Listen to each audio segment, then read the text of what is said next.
자, 이제 예상 문제로 가보도록 하죠. 글의 내용과 내용 일치를 물어봤습니다. 1번에 보니까요. 일단은 civil disobedience, 시민 불복종이라고 하죠.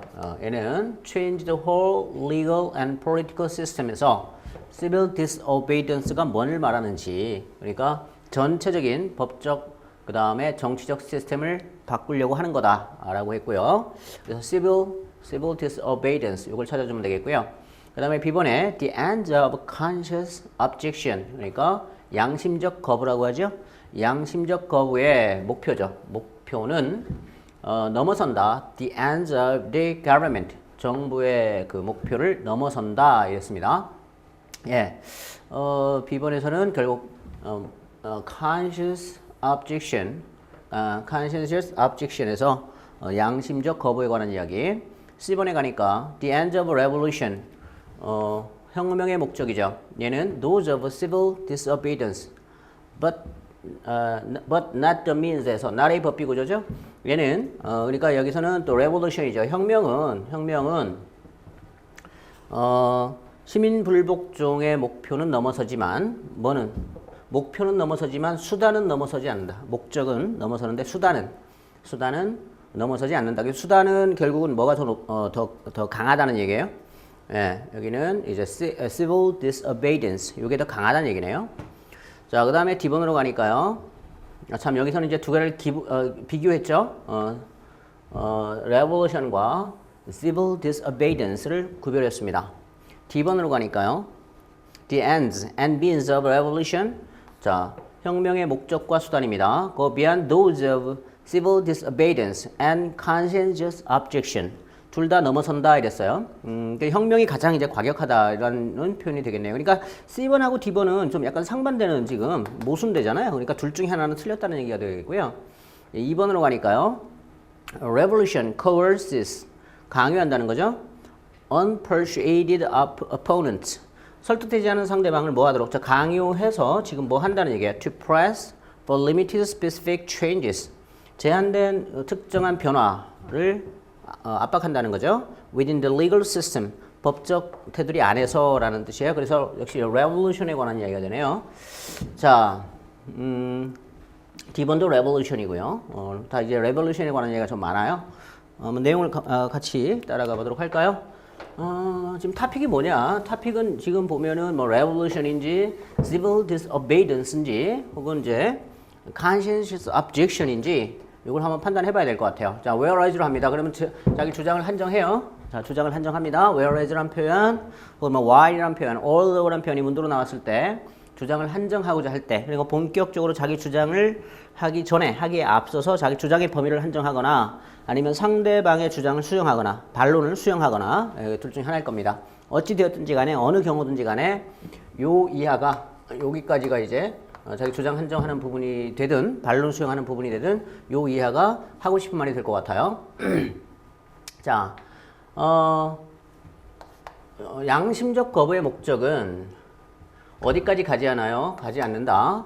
As far as those of civil disobedience, 시민 불복종의 목표까지는 가지 않는다. 그러니까 양심적 거부가 수단에 있어서는, 목표에 있어서는 좀 밑에다 이거죠. 그 다음에 the end of revolution, 혁명의 목표는 넘어선다. 그 다음에 so do the means, 뭐도 그렇다? 수단도 그렇다. 그리고 수단은 혁명이라는 거는 뭘? civil disobedience를 넘어선다는 거고요. 그 다음에 수단에서도 넘어선다는 거예요. 목표에서도 넘어서고 수단에서도 넘어선다. 그러면 여기서 정답은 여기서 거의 나왔죠, 지금. 정답은 뭐 이미 나와버린 것 같아요. 결국은 뭐예요? 맨 이제 그 가장 온건한 게 이거죠. 양심적 거부죠. 그 다음에 뭐라는 얘기예요? civil disobedience라는 거고요. 마지막으로 가장 과격한 게 뭐라는 얘기예요? 혁명이라는 거죠. 우리가 뭐 어감에서도 여러분 충분히 알 수 있겠습니다만은 양심적 거부라는 거는 우리가 흔히 알 수 있는 뭐 양심적인 병역 거부 같은 거죠. 집총 거부, 뭐 군대가 나의 양심에 반한다. 이 양심의 자유에 반하는 행동을 하지 않을 그런 행동을 말하는 건데요. 예, 그 정도로 이제 소극적으로 저항을 하는 거고요. Civil disobedience는 실정법에 있는 거를 이제 이것도 역시 위반을 하는데 그래도 여기가 좀 더 능동적이다. 가장 소극적이고 가장 능동적이고 그 다음에 약간 능동적이고 그 다음에 가장 능동적으로 하는 게 revolution이 되겠습니다. 그래서 여기 뭐 정답은 목적과 수단에서 전부 다 넘어선다는 거죠. 그래서 D번이 여기서는 가장 일치하는 내용이 되겠고 결국 궁극적으로 하고자 하는 내용이 아닐까 싶어요. 자, 그 다음에 뒤에 가니까 또 뭐가 나오느냐면요. 자, civil disobedience에서 시민 불복종이라는 거는요. 뭐 할 의도다? 설득해요. by symbolic acts. 상징적인 행동을 하고요. 그 다음에 to defy laws. 법을 이제 거부합니다. only to press for limited specific changes. 단지 그래서 뭐 하려고 하는 거예요? 단지 제한된 범위 내에서 변화만을 이루려고 하는 거죠. 그걸 압박하려고 하는 거예요. within the legal and political system. 어디에서? 법적인 정치적인 시스템 내에서 이렇다는 얘기예요. 그래서 결국 여기서는 하고자 하는 말은 civil disobedience, 즉 시민 불복종에 관해서 하고 싶은 거네요. 시민 불복종이라는 거는 이러한 성격을 가지고 있다. 그리고 이제 뒤에서는 뭐 하느냐면 revolution과 비교를 해줍니다. 하지만 revolution이라는 거는요, 뭐 하는 거다? 전 정치 시스템을 바꿔버리는 거고요. 그래서 설득되지 않는 사람들, 이 사람들을 뭐 하도록 하는 거예요? overthrow the government, 정부를 전복하려고 하는 거고요. 그 다음에 to gain power, 권력을 잡았고 for the revolutionaries, 그러니까 혁명주의자들을 위해서 권력을 잡고자 하는 거다. 라고 해서 여기서는 결국은 시민 불복종이 어느 정도로 이제 그 저항을 하는 거냐라고 해서 시민 불복종에 관한 얘기를 했고요. 말했지만은 가장 소극적인 게 양심적 거부, 그 다음이 시민 불복종, 가장 능동적으로 이루어지는 게 혁명. 이렇게 비교를 해놨네요. 비교. 예, 각자 비교를 해놨습니다. 자, 뭐 어려운 내용이 아니었으니까 이 정도로 정리하도록 할까요? 그다음 패시지 2로 가보죠. 자, 패시지 2. 뭐에 관한 글일까요? 토픽을 잡아야 되고요. 그 다음에 메인 토픽도 잡아야 될 텐데 가장 눈에 들어오는 게 뭘까요? 메인이 디스커스. 역시 메인 토픽 잡으라는 얘기였어요. 그죠? 메인 토픽 잡아라. A번에서 보니까 economic problems, 경제 문제들이네요. B번은 거니까요.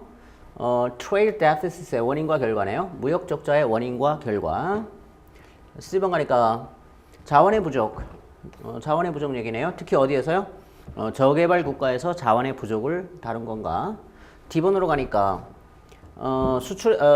엑스포트, 수출의 가치 대, 그 다음에 뭐 수입의 가치, 수출과 수입, 이걸 얘기하는 건가? 뭔가 이제 경제와 연관성은 있는데 여기서는 이제 그 토픽을 정확히 잡아내는 게 중요할 것 같아요. 토픽, 그 다음에 이제 메인 토픽이 뭐냐? 이렇게 한번 판단해 봅시다. 자, 문제가 하나 걸려 있는데 많은 나라들 직면하고 있죠. 다소 심각한 경제 문제에 직면하고 있어요. 어떤 형태로? unfavorable trade balance. 그러니까 바람직하지 못한 무역 균형이라고 했으니까 이건 결국 다른 말로 뭐겠습니까? 무역 적자겠죠. trade deficit. 요게 되겠죠. 다른 나라와 이렇게 되어 있습니다. 그래서 이게 지금 보면은 일단은 경제 문제에 관한 이야기인데 경제 문제 중에서도 굉장히 다양하잖아요. 여러 가지 문제가 있을 수 있는데 그 중에서도 무역 적자에 관한 이야기를 하고 싶은 거네요. 경제 문제 하면은 뭐 실업 문제도 있겠고요. 그 다음에 인플레이 문제도 있겠고요. 물가 문제도 있겠고 여러 가지가 있겠습니다만은 그 중에서 여기서는 뭘 다루고 싶다는 얘기예요? 무역 적자에 관한 이야기를 하고 싶다는 얘기네요. 그래서 뭐 정답은 쉽게 나온 것 같아요. 정답은 그러면 trade deficit에 관한 얘기네요. 넓은 범위에서 A번인데요. 몇 가지의 널리 퍼진 경제 문제라고 했는데 그 경제 문제가 이게 토픽일 수는 있어요. 토픽일 수는 있지만 메인 토픽은 아니다. 그럼 정확히 메인 토픽은 여기 unfavorable trade balance 이거죠. 그러니까 거의 대부분의 나라가 경제 문제는 다 있잖아요. 완벽한 경제 시스템을 가지고 있는 나라는 전 세계에 존재하지 않겠죠. 예, 그 중에서도 어떤 나라는 어느 면에서 좀 문제가 심각하고 또 다른 면에서는 문제가 덜 심각하고 그럴 텐데요. 그 중에서 이제 여기는 요걸 포커스를 해서 다루겠다. 이런 얘기고요. 그러면 여기서 이제 정답이 만약에 B번이다. 그러면 토픽이 trade deficit이고요. 그 다음에 여기 메인 토픽은 뭐가 되는 거예요? 이 무역 적자의 원인과 결과를 얘기하고 싶다는 거네요. 그래서 여기 보시면 그러한 imbalance는 존재한다. 이럴 때 존재한다 해서 여기서 뭐가 나오겠어요? 이럴 때 존재하니까 뭐가 나오겠습니까? 원인이 나오겠죠? 원인이 쭉 이어진다는 얘기고요. 그 다음에 다음 단락으로 가면은요. 뭘로 시작합니까? one effect. 하나의 효과 또는 결과죠? 그래서 앞에 원인 나왔고 지금 여기 뭐가 나왔어요? 결과가 나왔단 말이에요. 이 trade deficit의 결과는 currency 화폐의 흐름, 그러니까 이제 유동성이다. out of country, 그러니까 나라 밖으로 화폐가 흘러간다는 거죠. 통화가 흘러간다, 나라 밖으로 흘러간다는 거고. In the case of underdeveloped nations에서 저개발 국가에서는 이게 많은 재정적 어려움을 야기시킬 수 있다. 뭘 포함해서 failure to meet that payment. 채무를 지불하지 못하고요. Obstacles to creation of industrial base 해서 산업 기반을 만들어내지 못하고요. Even in the case of a fully developed nation, 그러니까 완전히 개발된 국가에서 예를 들어서 미국 같은 나라, large trade deficit은 알람의 이유다, 어떤 경고의 이유다 이렇게 되면서 여기는 뭐가 나옵니까? American products 해서 그러니까 선진국에서 나타나는 영향이 되죠. 앞에는 여기까지는 뭐예요? 여기 underdeveloped nation에서 나타나는 영향이고요. 그 다음에 여기는 뭐가 됩니까? 선진국이죠. 미국과 같은 나라들. 미국에서 이제 임금을 많이 지급받는 노동자에 의해서 만들어지는 이런 제품들은 비용이 많이 들어요. 뭐보다 아시아 같은 나라죠. 어떤 나라예요? 레이버나 머티리얼, 그러니까 노동력과 원자재 가격이 훨씬 더 적은 나라보다. 그 다음에 외국 제품에서 소비되는 돈들이요. 어떤 돈이에요? 예. 이 돈들은 소비되지가 않아요. It's not money not spent 했으니까 소비되는 돈이 아니에요. On items, 품목에 어떤 제품에 produced by domestic industries에서 국내에서 만들어진 제품이 아니라는 거죠. 그러니까 미국 같은 나라들 뭐 제조업이 거의 이제 없어지고 거의 물건은 어디서 만들어요? 세계의 공장이라고 하는 중국에서 만들게 되잖아요. 예, 그래서 이 선진국에서 나타나는 영향이 제시되었습니다. 그래서 여기는 정답이 쉽게 나왔습니다. 자, B번이 정답이 되겠고요. 자, 패스 3로 한번 가보죠. Our person이 의미하는 바를 고르시오 했습니다. Our person, 그러니까 외부의 사람이라는 얘기인데요. person, 뭐 사람 또는 인격이라고 해석하셔도 좋아요. 그러니까 이건 psychological self 했으니까 심리적 자아, 사회적 자아, 그 다음에 감정적 자아고요.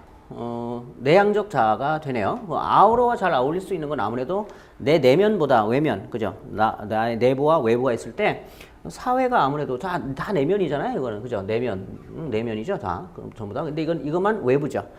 그래서 이분법적으로 접근해 주실 때 가장 이제 우리가 쉽게 예측할 수 있는 부분은 B가 답이 아닐까 싶습니다. 문제 자체는 뭐 크게 어려움이 없어 보이고요. 자, 본격적으로 이제 본문은 어떻게 전개가 되는지 한번 보도록 하죠. 자, 보면은요.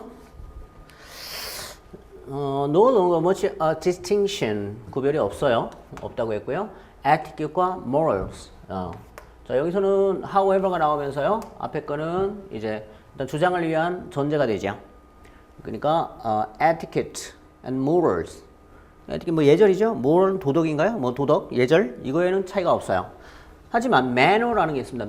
manner가 지금 뭐 우리가 이게 구체적으로 이게 정확하게 뭐 moral은 뭘 말하고 etiquette는 뭘 말하고 manner, 뭐 예절, 태도 이런 거는 뭘 말하는지 정확하게 구분을 못 하겠으나 여기서 전제로 주어지는 거는 뭐냐면 요 두 개는 구별하지 않겠다는 거고요. 뭐는 구별하겠다? 매너는 구별하겠다는 거죠. 이것들과 좀 매너는 좀 다르다. 요 감각으로 접근하시면 되겠어요. 구체적으로 들어가면 이 뭐 개념 정의가 그렇게 만만하진 않잖아요. 뭐 에티켓, 모럴까지는 좀 알겠어요. 그죠? 뭐 도덕. 근데 에티켓도 뭐 어떤 예절, 예의라고 하고요. 매너도 예절이라고도 하고 또 태도 이런 식으로 얘기를 하지 않겠어요? 그러면 이제 이거 구분은 우리가 명확하진 않아요. 직관적으로는. 하지만 이 필자의 입장에서는 이걸 어쨌든 나누겠다라고 했으니 우리는 거기에 따라가 주는 수밖에 없습니다. 따라가 주면은 충분하지요. 이걸 굳이 막 나누려고 따지려고 하지 마시고요. 있는 그대로 받아들여 주시면 그냥 수용적으로 읽어주세요. 여러분이 비판하실 필요는 없고 그냥 수용적으로 받아들여 보세요. 그러면 매너가 이 글의 메인 토픽이라는 거죠. 그죠? 토픽이다. 그러니까 매너는 어떤 거냐? 뭐와 연관이 있냐면 the outer person. 자, 외부의 자아와 연관이 있어요. 그렇다면 에티켓이나 moral은 뭐에 관한 내면적인 얘기죠. 내 스스로가 도덕적인 관념을 가지고 있다. 뭐 옳고 그름에 대해서 정확히 가지고 있다. 예를 들어서 칸트가 말했듯이 칸트가 우리가 윤리나 도덕이라는 거는 외면적인 게 아니라 내면적인 거다. 그게 무슨 얘기냐면 그 사례를 들어주죠. 그래서 뭐 행동 비판에서 어떤 빵가게 주인이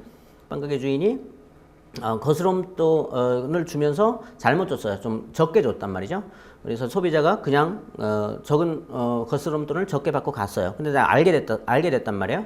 알게 됐을 때 보일 수 있는 행동은 일단 두 가지예요. 우선은 모른 척하고 자기가 돈을 착복해버리는 수가 있고요.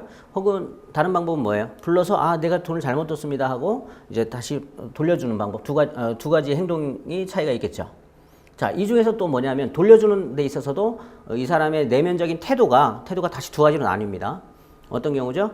자, 내가 이제 혹시 이제 그 돈을 저 사람의 돈을 내가 착복했을 때 스스로 생각하는 거예요. 착복했을 때 저 사람이 나중에 알게 되어서 우리 가게에 대해서 안 좋은 소문을 내게 되면 우리 가게 그 영업에 좀 타격이 있을 수 있어. 그러니 이때 그냥 돌려줘 버리는 게 나의 장래 이익을 위해서는 도움이 되는 거야. 라고 생각해서 돌려주는 수가 있겠고요. 나의 그냥 도덕적 발로죠. 그냥 이건 옳지 못한 일이야. 그러니 저 사람을 불러서 나는 돈을 돌려줘야 돼. 라고 해서 돌려주는 두 가지 내면적인 태도가 있을 건데 칸트가 이제 생각하는 윤리, 도덕이라는 거는요. 가장 이 마지막 이 사람의 내면에서 자발적으로 나와서 돌려주는 것만이 윤리와 도덕이라. 어떤 사람을 대할 때 목적으로 대해야지 수단으로 대하지 마라. 저 사람에 대해서 내가 돌려줌으로써 내가 다른 이익을 얻기 위한 수단으로서 다른 사람을 대하지 마라. 라고 하는 게 칸트의 주장이거든요. 그러니까 이제 그런 맥락에서 매너라는 거는요. outer person과 연관이 있어요. 그러니까 일종의 그냥 칸트의 입장에서는 이 매너도 이 사람이 말하는 정의나 윤리, 도덕이라고 말할 수 없다는 얘기예요. 자, 하지만 어쨌든 이게 연관이 있는 건데 혼돈되어서는 안 된다. 모럴과 혼돈되어서는 안 된다. 라고 얘기하고 있습니다. 그러니까 이 사람은 지금 이 필자는 매너에 관해서 얘기하고 싶은 거예요. 매너는 모럴과 혼돈하지 마라. 예를 들어서 아까 칸트가 말했던 그 최종적인 도덕은 뭐예요? 자기 내면에서 우러나서 돈을 돌려주는 거죠. 잘못 가지고 간 거스름돈을 내가 제대로 돌려주는 거고요.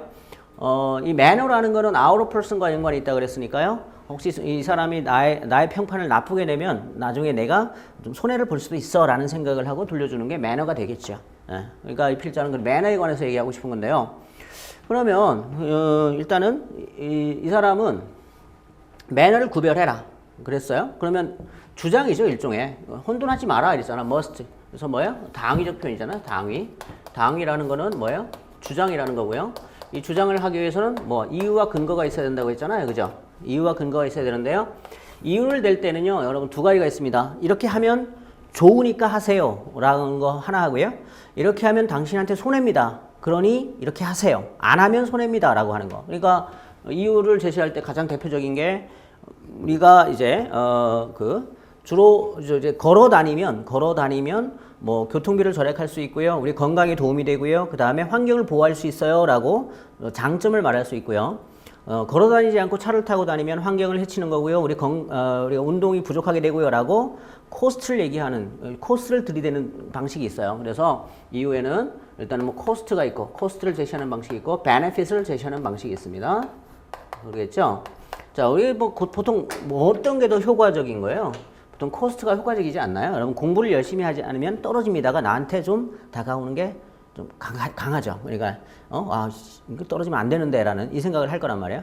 공부를 열심히 열심히 해야 붙어요라고 했을 때보다 공부를 안 하면 떨어진다라는 게 나한테는 확 다가오잖아요. 그래서 보통 코스트를 더 많이 제시하게 되는데 물론 둘 다 제시하기도 하겠죠. 자, 여기서는 우선 뭐부터 얘기했냐면, 자, 여기 주장입니다. 자, 당위적 표현이잖아요, 지금. 주장할 때 쓰는 표현이고, 혼돈하지 마라. 그러면 어떤 면이냐? failure, 못하면이라고 했죠. failure. 실패죠. 그러면 뭘 얘기하겠다는 얘기예요?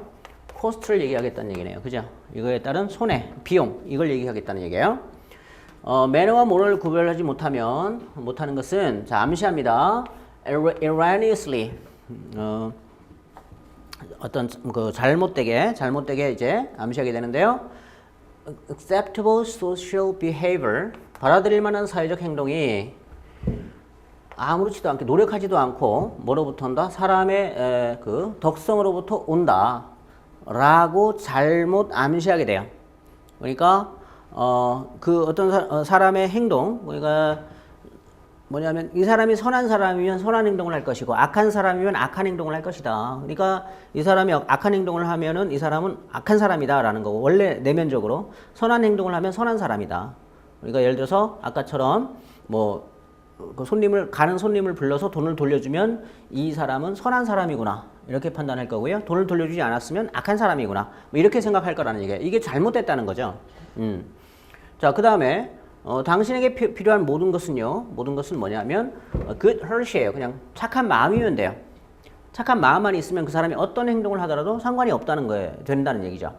무슨 얘기인지 아시겠어요? 이 사람이 마음이 착한데 우리 보통 그렇잖아, 여러분. 그 연인이 있다고 쳐. 근데 어떤 그 한 당사자가 그 연인에 대해서 뭐 어떤 선물도 많이 해주고 뭐 사랑한다는 표현도 많이 해주고 또 많이 신경 써주고 이게 이런 행동을 하는 사람이 있고 그 다음에 뭐 무뚝뚝한 사람이 있을 수 있잖아요. 그런데 무뚝뚝한 사람의 입장에서 나는 너를 사랑하는 마음만은 충분해. 하지만 그걸 겉으로 표현하지 못할 뿐이야. 내가 원래 그런 사람이야. 이게 정당화될 수 있다는 얘기죠, 이게. 내가 사랑하고 있으니까 됐지. 겉으로 꼭 내가 뭐 사랑한다고 말해야 되고 너에게 선물을 사줘야 되고 너를 위해서 내가 이벤트를 준비해야 될 필요는 없잖니? 라는 생각을 해버릴 수 있다는 거예요. 우리가 필요한 모든 것이 다 이거면 된다. 어때요? 여러분들? 받아들일만 한가요? 충분히? 예. 꼭 그렇지만은 않지 않을까요? 그죠? 예. 겉으로 이제 드러나는 모습도 상당히 의미 있는 거잖아요. 마음이 어떻든지 간에. 자, 그래서 자, 이렇게 잘못 생각할 수 있다는 거고요. 그 다음에 그 나머지는 전부 다 뭐예요? 스스로를 돌보는 거다. 그러니까 좋은 마음만 있으면 자연스럽게 그 사람은 그거에 맞게 행동을 하게 된다라고 착각하게 된다는 거죠. 자, 내가 아무리 마음이 착하더라도 내가 아무리 정의롭더라도 불의를 보면서 내가 마음속으로 끓어오르는 분노는 가지고 있지만 나서서 행동하진 않는다면 과연 그게 그 사람 정의로운 사람이라고 말할 수 있느냐 하는 거예요. 그래서 그러다 보니까 결론적으로 이 사람이 뭐냐면 You don't have to write thank you letter.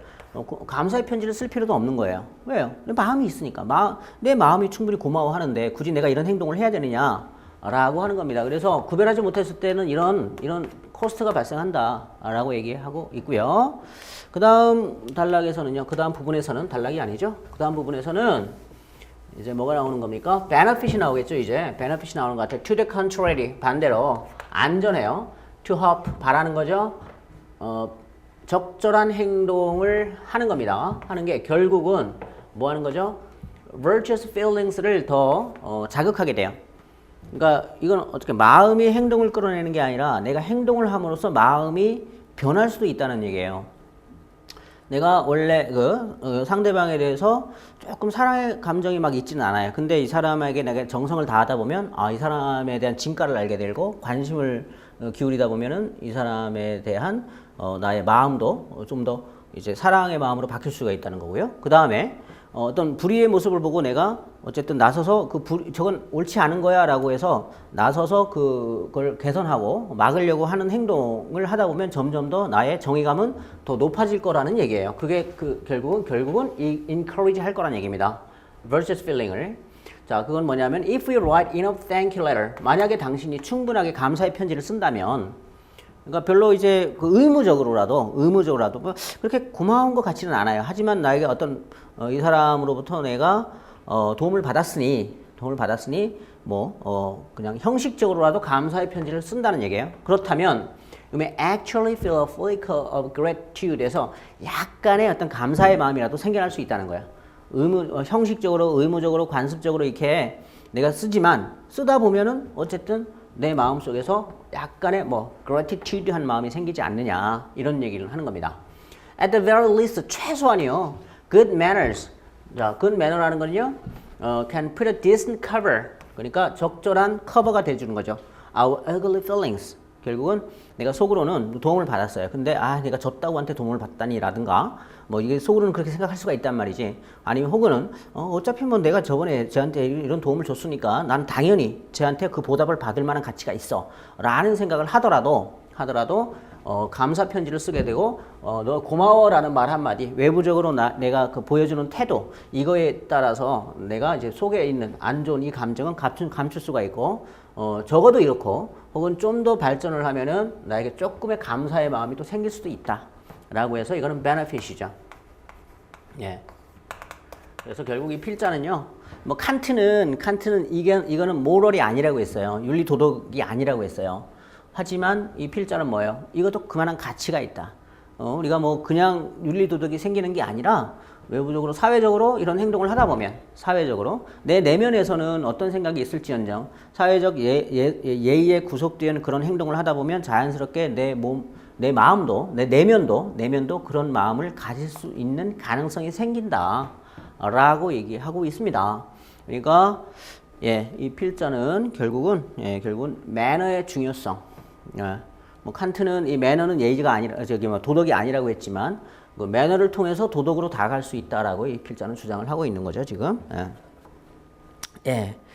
자 그래서 여기 뭐 the our person이라고 하면요 이거는 social self, 자기 사회적으로 하는 행동을 하는 나 자신이 되겠죠.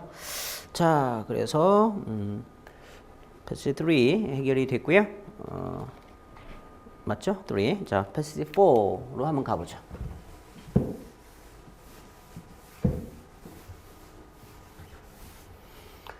자, 타이틀을 물었습니다. 역시 타이틀에서는요, 뭘 찾아야 된다고 그랬습니까? 메인 토픽이 반드시 포함된 어구를 골라라, 그죠? 반드시 메인 토픽이 포함되어져 있어야 된다. 보니까 한번 보죠. The development of a civilization. 문명의 발달, 문명이 이거의 토픽이냐? 그 다음에 B번에 the evolution of farming techniques, 농업 기술의 진화냐? Basic food gathering techniques, 기본적인 식량 채집 기술이냐? Hunting as a source of food, 헌팅이냐? 뭐 이건데요. 우리가 이게 보면은요, 전체를 포괄할 수 있어요. A, B, C, D 다 한 단어로 포괄할 수 있는데 그게 바로 문명이죠. 문명이라는 건 우리가 고대 원시사회가 있죠. 구석기 시대 원시사회가 있었잖아요. 그냥 수렵 채집하면서 돌아다니던 시기죠. 그러니까 먹잇감을 찾아서 돌아다니는 시기입니다. 수렵을 하든 채집을 하든 사냥감을 찾든 아니면 그 작물, 뭐 열매나 과일이나 열매 혹은 곡물 이런 걸 찾아서 움직이든 우리가 움직이던 시대에서 우리가 쫓아다니던 걸 내 안으로 영역 안으로 들어와서 기르는 시기가 생기죠. 그걸 우리가 뭐라고 합니까? 그걸 문명이라고 합니다. 그래서 이 문명이라는 것은 결국 농경의 시작이죠. 농경과 목축의 시작이고요. 한 군데 몰려 있다 보니까 정착을 하다 보니까 당연히 뭐가 생깁니까? 도시가 생기죠. 그래서 여러분 문명이라고 하면은요. 농경, 목축, 그 다음에 도시, 도시화. 요걸 떠올리시면 돼요. civilization은. 그러니까 이제 culture라고 하죠. culture가 문화잖아요. culture가 다른 말로 뭐 경작하다잖아요. 경작, 그죠? 농경, 목축 이걸 말하잖아요. 경작을 하다 보면 당연히 내가 키워놓은 거 가지고 내가 옮겨갈 이유가 없잖아요. 저걸 수확하고 다음에도 또 그 땅에다가 곡물을 뿌리고 이렇게 해야 되잖아요. 씨앗을 뿌리고 이렇게 해야 되는데 그러면 다시 당연히 정착을 해야 될 수밖에 없어요. 정착을 하다 보면 당연히 도시가 생깁니다. 그래서 요 세 가지가 이제 문명의 어떤 요소가 되겠죠. 그러니까 가만히 보면 다 그거예요. farming, 그 다음에 gathering, hunting 뭐 이런 것들. 그 다음에 5번으로 가면은요. 이거에 따르면 방식이 있는데 뭐 있어요? Human maintain their food supply. 식량 공급을 유지하는 방식이 있어요. Before they dominate their environment. 환경을 지배하기 전에. 환경을 지배한다는 얘기가 결국 뭐겠어요? 농경과 목축을 말하겠죠. 원래 자연에서 있는 그대로를 수확하는 게 아니라 자연을 내 의지에 따라서 조작을 하는 거죠. 지배해서 조작을 하는 겁니다. 밭을 갈고요. 그 다음에 씨를 뿌리고요. 그 곡물을 키우고요. 그래서 당연히 이거는 언제를 말하는 거겠어요? 그들의 환경을 지배한다는 얘기는 농경, 목축 이전. 그러면 원시사회를 말하겠죠. 원시사회는 우리가 어떻게 했어요? 인류가 사냥과 채집을 했겠죠. 동물을 쫓아다녔고요. 그 다음에 식물을 수집했고요. 우리가 기른 게 아니라 있는 걸 얻어온 거죠. 그러면 당연히 예, 상식적으로 접근할 수 있을 것 같아요. Hunting animals 이렇게 되겠지. 자, 6번으로 가면 자, 추론할 수 있어요. 이 글에 따르면 before the development of agriculture. 자, 같은 얘기네요. 농업 발달하기 전에 사람들은 뭐 했겠다? predatory. 뭐 했다? 포식자였다. hungry most of the time. 배고팠다. 여러분 상식적으로 수렵 채집하면 배고팠을 것 같지만 그거는 우리가 이제 그 편견의 편견. 우리가 문명화가 되면서 인류가 더 행복해졌느냐? 그렇지 않다고 주장하는 학자들이 요 근래에 굉장히 많습니다. 가장 대표적인 사람이 유발 하랄이라는 사람, 호모 사피엔스라는 그 책을 썼던 이런 사람이죠. 오히려 수렵 채집할 때가 더 우리는 더 풍요롭다기보다도요. 어떤 그 생존의 문제에 있어서 더 자유로웠을 수 있었다는 거예요. 그러니까 우리가 지금은 농경을 하고 목축을 한다는 건 굉장한 노동력이고 굉장히 고된 일이거든요. 특히 이 농경이라는 거. 그래서 농사는 보통 여성들의 몫이었거든요. 남성은 보통 수렵을 하고요. 여성은 채집을 하잖아요. 채집을 한다는 거는 그 식물의 특성을 알고 있는 건 여성이죠. 남성보다. 여성들은 동물의 특성은 알겠지만 그래서 목축이나 이런 건 남성의 영역이고 농경은 여성의 영역인데 이 농경이 굉장히 힘들죠. 농사 짓는다는 게 지금도 많이 힘든 작업이지 않습니까? 뭐 기계화되고 하니까 지금은 나아졌겠지만 기계화되지 않았을 때는 모두가 인력으로 했을 거고요. 기껏 도움을 받아봐 축력, 소 정도의 도움을 받았을 건데 굉장히 힘든 일이었습니다. 그래서 오히려 더 고단한 삶이었고요. 그러면서 또 계급이 생기고 노동력이 착취가 되고 그 잉여 생산물이 생겼다는 얘기는 그만큼 노동력이 착취됐다는 얘기거든요. 그러니까 공평하게 어떤 자연에 주어진 걸 쫓아다니면서 살아갈 때에는 어떤 내가 배고픈 정도로만 그걸 자연에 대해서 착취를 한 거죠. 자연을 이용해서 나의 그 굶주림 이런 거를 채울 정도니까 모두가 공평하게 배부르면 굳이 그걸 쫓아다닐 이유가 없지 않습니까? 그래서 오히려 인간이 더 고통스러워질 수가 있다라고 이제 얘기하는 그 학자들도 있고 대단히 설득력이 있다고 제 개인적으로는 생각을 합니다. 그래서 우리가 이거는 좀 편견이다. 배고팠을 거다. 꼭 그렇지는 않다는 거예요. 그래서 지금 현대에서 보면은 어떤 유목민들 국가적으로 좀 정착을 시켜. 왜냐하면 그 관리 통제가 어렵잖아요. 유목민들은 옮겨 다니니까 몽골 이런 지역에. 그래서 정착을 시키기 위해서 토지를 주고 하더라도 이 사람들은 내가 왜 그런 힘든 일을 해야 되느냐라는 식으로 잘 안 하려고 한다고 해요. 자, primarily migratory. 이거는 충분히 설득력이 있습니다. 동물의 움직임에 따라서 혹은 식물의 성장, 주기 또는 위도 이런 거에 따라서 그 식량을 쫓아서 갔어야 했겠죠. 그래서 C번이 가장 상식에 맞는 표현일 거다. 불을 무서워했다. 뭐라는 거는 잘 모르겠고요. 당연히 그렇지는 않았겠죠. 인간이 불을 이용하면서 이제 특히 농경 목축이 이루어지죠. 불을 이용하면서. 자, 이 글 뒤에 올 패러그래프입니다. Following this passage라고 했으니까요. 우리 most likely be about 해서 이 글 뒤에는 어떤 내용이 나올 것 같냐. 어떤 순차적으로 인류와의 문명화 과정이 나온 것 같아요. 보니까. 8번으로 가니까요. 어떤 과정에서 읽을 거냐라는 건데요. 바이올로지 하면 생물학이고요. 케미스트리 화학, 사이콜로지 심리학, anthropology 문화 인류학이죠. 인류학 이렇습니다. 자, 한번 내용을 보죠. 어떤 내용인지. 인류 초기에 그러니까 인류가 hunted and gather food 할 때 이럴 때죠. 그러니까 수렵 채집을 할 때, 그러니까 문명이 이루어지기 전이죠. 경작을 하기 전에 not in control of their environment 환경을 통제할 수가 없었다. 당연하죠. They could only intact 오로지 접촉할 수만 있었죠. Their surroundings 환경과 as lower organisms did. 좀 약간 그러니까 문명하기 전에 사람들 lower organism으로 취급한 건데요. 과연 그런지는 의견이 다를 수가 있는데 하등 동물이 하던 거와 똑같았다. 자연의 자극에 대해서 내가 그냥 반응할 수밖에 없었다라는 얘기를 하고 있습니다. 그래서 이거는 지금 뭐야? 문명화가 되기 전, 환경을 통제하기 전이라는 얘기가 아까도 말씀드렸지만은 뭘 말한가? 환경을 통제한다는 게 뭐예요? 문명화죠. 문명화. 그러니까 문명화 전에는 인간은 lower organism에 불과했다라고 얘기하고 있어요. 일종의 이것도 뭐 주장이죠. 이 사람의 주장인데요. 뭐 주장이 옳으냐 그러냐 우리가 비판할 이유는 없습니다. 비판할 이유는 없고요. 그러면서 이제 순차적으로 그리고 이제 그 early라는 표현이 나왔는데 이거는 뭐겠어요? 과거 얘기 나왔을 때 과거 현상이 나왔을 때 우리는 두 가지로 뒤에 전개될 수 있다. 현재와의 비교, 그 다음에 변화 혹은 전개. 예. 어떤 식으로 변화해 왔는지 혹은 어떤 식으로 전개되어 왔는지 이게 나올 수 있는데요. 자, 여기는 뭘 얘기하는 거예요? 예, 변화 전개죠. 전개. 불을 만들기 시작했어요. 하지만 자, 불을 만들었다는 얘기가 결국 뭐 했다는 얘기예요? 자연을 통제했다. 자연을 통제한다는 게 뭐 한다는 얘기예요? 그 농경, 목축, 그러니까 가축화를 시킨다는 얘기고요. 그다음 농경을 하고 가축화를 시키고 그 다음에 도시화를 만들어 나간다는 얘기네요. 그래서 이게 문명의 대표적인 상징이 불이다 이거죠. 그들은 뭐 하게 됐어요? Altering their environment, 환경을 바꿀 수 있게 됐어요.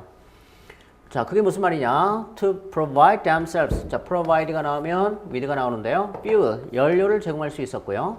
그들은 stripped, strip A from B 또는 A of B. 여기 from이나 of가 다 가능하죠. bark, 그 나무 껍질이죠. 나무 껍질을 벗겨냈죠. 뭐로부터? 트리로부터. 그러면서 뭐 하게 돼요? 트리가 죽죠. 껍질을 벗겨내니까요. 그래서 이제 bark는 이제 껍질인데요. 이 껍질을 벗겨서 뭐 먹기도 하고요. 혹은 이게 뭐예요? 결국 나중에 여기다 글을 써요. 그러니까 bark는 북의 어원입니다. 북. 예, 여기다 이제 글을 썼으니까.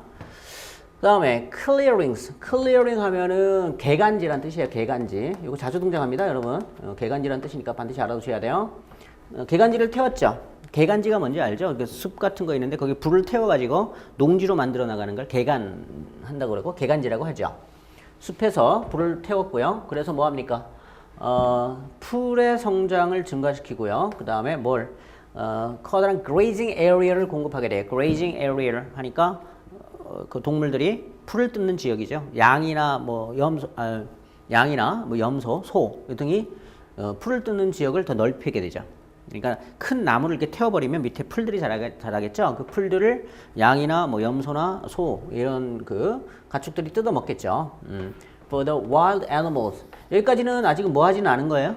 가축화 시키지는 않았어요. 그냥 태워서 목초지를 넓혀 놓으면 거기에다가 이제 동물들이 모이겠죠. 그러면 그 사냥할 수 있는 사냥감이 늘어날 거란 얘기고, 그리고 사냥의 영역이 멀리 가지 않아도 되겠죠. 그런 정도의 지금 문명화를 말하는 거고요. 자, 인간들이 먹고 사는 동물들, feed upon이나 on을 쓰죠. 예. 뭐뭐를 주식으로 먹고 살다. feed on 하면은 뭐뭐를 주식으로 먹고 살다 이런 뜻입니다. 이 발달이 결국은 뭐가 돼요? farming이 되고요. domestication of animals. 동물의 가축화가 이루어집니다. 이러면서 전개가 일어나죠. 예, 뭘 바탕으로 해서요? 불을 사용함으로써 이런 전개가 쭉 일어난다. 문명화의 과정인 거죠. 불은 또한 그래서 이 필자는 문명화의 가장 중요한 요소를 뭘로 보고 있는 거냐면 fire로 보고 있는 거야. fire. 자, 불은 제공해주죠. 수단입니다. cooking plants, 식물 요리할 수 있어요. had previously been inedible. 이전에는 먹지 못했던 식물이죠. 그러니까 익히면은 날로 먹었을 때는 맛이 없거나 혹은 탈이 날 수 있는데요.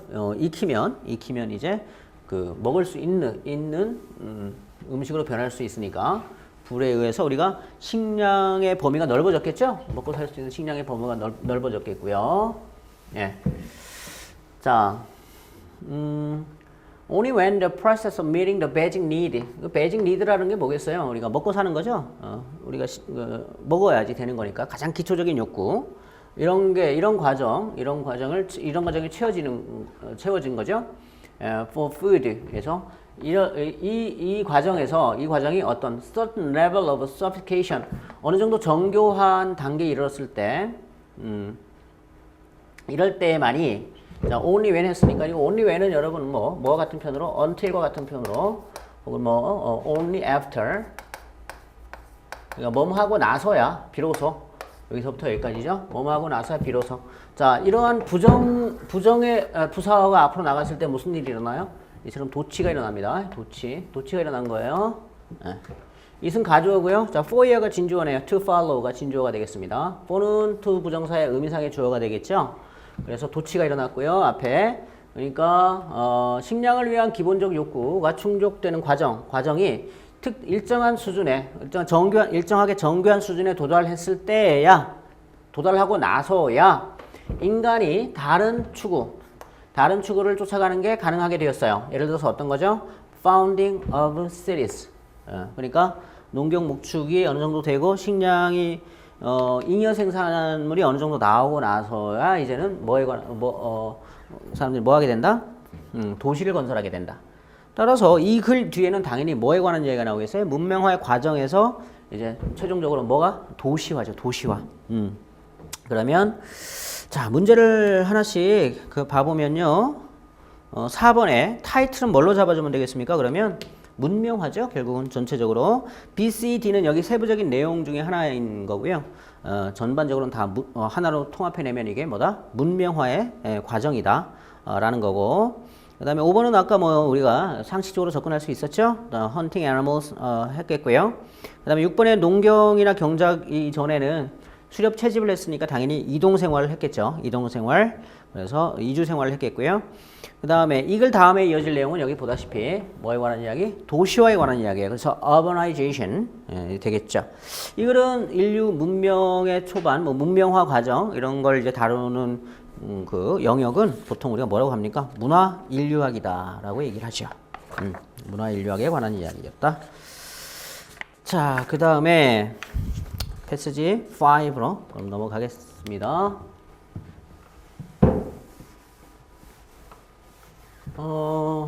이건 되게 뭐에 관한 이야기냐? most about이라고 하는데 이것 역시 메인 토픽 찾으라는 얘기죠. 메인 토픽. 자, 그럼 뭐냐? urbanization in different perspectives에서 도시화, 다른 관점 이렇게 돼 있고요. 그 다음에 도시화의 문제점이네요. 그 다음에 도시화, 뭐로서? 산업화의 과정으로서의 도시화, 산업화와 연관이 있고요. 그 다음에 식량 공급과 효율적인 땅의 토지의 사용이라고 했는데 여기는 토픽이 도시화 같아요. 도시화고 그 다음에 메인 토픽이 뭐냐? 다른 관점이냐? 아니면 문제점이냐? 아니면 산업화의 과정으로서 도시화를 다루고 있느냐?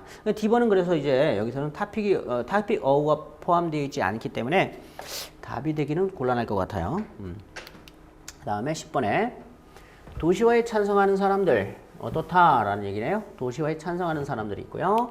그 다음에 이글에 따르면 도시화로부터 생기는 게 뭐냐라고 물었습니다. 도시화로부터 생기는 게 뭐냐? 다음에서 도시화의 결과죠. 그러니까 결국 arise from 이거로부터 생겼다니까 이거의 결과가 뭐냐? 즉 이건 결과로 생각하시면 되겠습니다. 도시화의 결과가 뭐냐? 자, 본문으로 가보죠. 자, 썸이 나왔습니다. 맨 앞에 이제 썸이 나오면 여러분 그 다음에 뭐가 나올 거예요? others가 나올 거예요. 몇몇 지리학자들이 말하기를요. 도시화는 좋은 거래요. 왜냐하면 그게 토지에 대한 압박을 줄여주고요. 많은 시골에는요, on the land, 그리고 땅에서는요, 너무 많은 사람들이 살아요. For the work available, 노동할 수 있는, 노동력이 있는 너무 많은 사람들이 있습니다. 노동력이 남아 돈다, 시골에서는. 그지? 시골에서 노동력이 남아 돈다. 그러니까 도시화라는 건 좋은 거다. 그래서 도시화인데, 이 사람들은 좋다고 얘기하고 있죠. 좋은 거다라고 얘기하고 있고요. 그 다음에 가니까 다른 사람들은 주장합니다. 생각합니다. 라고 하고 있어요. 자, 그러면 여기서 이제 9번 문제로 우리 접근을 해보는데 그러면 도시화에 관해서 찬반 논증이냐는 거죠. 찬반. 그러니까 찬성의 의견과 반대의 의견을 제시하는 거냐. 아니면 하나의 입장을 자기가 이제 필자가 따라주는 거냐 하는 거예요. 그러니까 우리가 찬성과 반대가 동등하게 객관적으로 진술을 하고 있다면 이게 그 분량에서 좀 비슷할 겁니다. 반면에 이 필자가 어느 한 입장에 서 있다면 상대방의 입장을 알고 있다는 반론 수용 정도. 너의 주장을 알고 있어 라는 반론 수용으로 지금 얘기할 건데요. 여기서는 others가 바로 나와요. 그렇다면 무슨 얘기냐면요. 여기는 반론 수용이라고 보시면 됩니다. 반론 수용. 즉, 이 필자는 어느 한 입장에 있는 거예요. 도시화에 대해서 여기는 good thing, 장점을 얘기하죠. 도시화의 좋은 점을 얘기하는데 그러면 others는 당연히 뭐 하겠습니까? 도시화에 대해서 문제점을 얘기하겠죠. 그러니까 이 필자는 뭐냐면 도시화의 장점도 알고 있어 내가. 니네가 주장한 장점을 알고 있는데 문제는 도시화의 문제점도 그 못지않게 많다라는 얘기를 하고 싶은 거죠. 그러니까 다른 사람들, 그러니까 여기서 지리학자라고 했을 때는 하나의 근거를 제시한 거예요. others에도 other 뒤에 뭐가 생략돼 있겠습니까? geographers가 생략돼 있겠죠. 지리학자들이 생략돼 있을 거란 말이지. 그러면 굳이 지리학자를 내세운 이유는 뭐 하기 위해서? 전문가적 권위를 내세우기 위해서. 이 필자는 지리학의 전문가가 아닐 거란 말이죠. 전문가가 아니다 보니까 내가 아무리 주장을 한든 크게 그게 이제 상대방에게 설득력 있게 다가가지 않을 수 있다라는 생각에서 아예 전문가를 내세우고 있는 거죠. 그래서 이 9번 문제에서는요. A번이냐 또는 B번이냐 이렇게 볼 때 여러분 여기서는 보면 뒤에 계속해서 뭐에 관한 얘기를 하고 있어요? 문제점을 제시하고 있습니다. 앞에는 그럼 뭐라는 거예요? 반론 수용입니다. 내가 니네 주장도 알고 있어. 하지만 그거 못지않게 이게 더 심각한 거야. 이게 더 문제인 거야. 중요한 거야. 라는 얘기를 하고 있습니다. 그래서 9번의 정답을 이제 B번으로 잡아주는 게 좋을 것 같고요.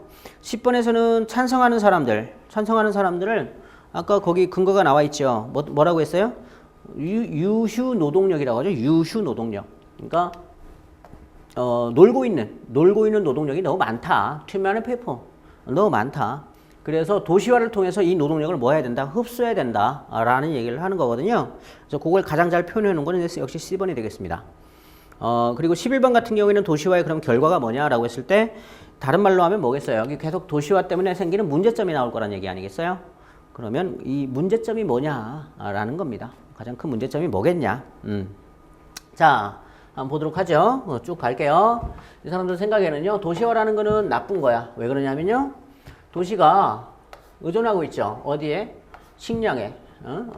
매우 많이 의존하고 있어요. 식량에. 어떤 식량? 공급되고 있는 from the surrounding countryside. 주변 시골에서. 그러니까 위성도시죠. 위성도시 식량 공급지. 그러니까 도시 하나가 있으면 이 도시를 먹여 살리기 위해서 도시에서는 식량 생산이 일어나지 않잖아요. 그러니까 이 이 주변에 뭐가 있어야 돼요? 식량 공급지가 있어야죠. 식량 공급을 해줘야죠. 농사를 지어서. 예. 그러니까 이제 그 얘기 하는 거고요. 시골에서는요, 그 시골은요, 항상, 매우 큰, 식량 공급 문제가 있죠. 항상 식량 공급 문제가 있어요.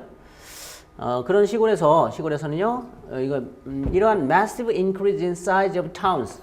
그러니까 시골 자체에도 식량 공급에 문제가 있는데 도시가 커지면서 식량이 결국 뭐 하겠어요? tremendous strain on the surrounding agricultural area에서 주변 농업 지역에 대해서 커다란 압박이 된다는 얘기죠. 더군다나 해서 또 다른 이유가 하나 더 나와줍니다. 보통 이제 it is 하고 who죠. 이때 강조구문이에요. 강조구문으로 구성되어 있고 강조문입니다. 굉장히 중요하겠죠. 일반적으로 젊은이와 활동적인 멤버들이죠. population 인구예요.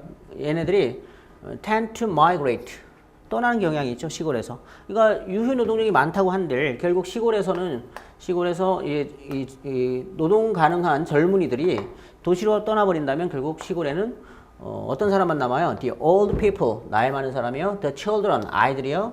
And the infirm, 그러니까 그 무능한 사람들입니다. 힘이 없는 사람들. To run the farms, 농사를 짓기에는 힘이 없는 사람들. 이게 결국은 hardly likely to improve the efficiency of the farms 해서 농업의 효율성을, 그러니까 농장의 효율성을 개선시키는 게 거의 불가능하게 된다는 거죠. 이런 것들이. 자, 그 다음에 따라서 decline, 감소하죠. in rural industries and food supply 해서 지역의 어떤 산업도 감소하고요. 그 다음에 식량 공급도 이제 줄어들게 된다라고 얘기하고 있어요. 그래서 전체적으로 도시화에서 생기는 문제점이 있고요. 이런 문제점이 있고 이런 문제점이 있다. 나쁘다라고 했고요. 나쁘다라고 있고 나쁘다는 이유로 이유로 제시된 건데 결국 이유라는 게 결국 뭐예요? 코스트죠. 도시화에 생기는 문제, 코스트, problems가 되겠습니다. 그래서 9번의 정답은 B번이 되겠고요. 10번 됐고요. 11번에서 결과로 생기는 게 결국 뭐죠? 시골에 생산성이 떨어진다는 거죠. 이것 때문에 그렇고요. 또 이것 때문에 그렇고요. 유휴 인력이 노동력이 떠나버리기 때문에 그래서 정답은 A가 되겠네요.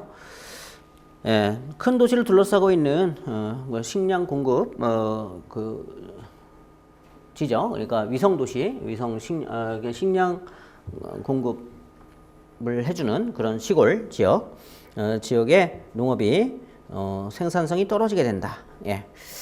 이렇게 정리하면 되겠습니다. 자, 여기까지 하도록 할게요.